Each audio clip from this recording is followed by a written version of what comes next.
Magandang araw po sa inyong lahat.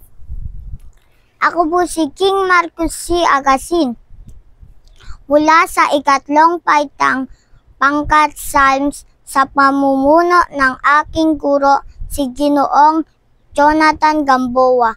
Wika, tula ni Clayden de Vera Callejo. Wikang Pilipino, ito'y ating mahalin.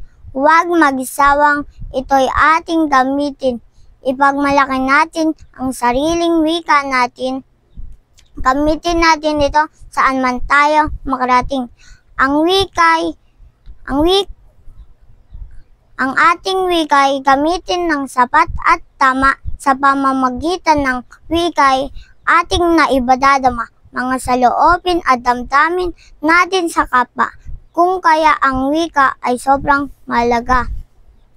Ang wikang Pilipino ay parte na ng ating buhay. Kung kaya ang buhay natin nagiging makulay. Wikang Pilipino, ating ipantirat, iwagayway. Huwag mong ikahiya, ipagmalaki nating tunay.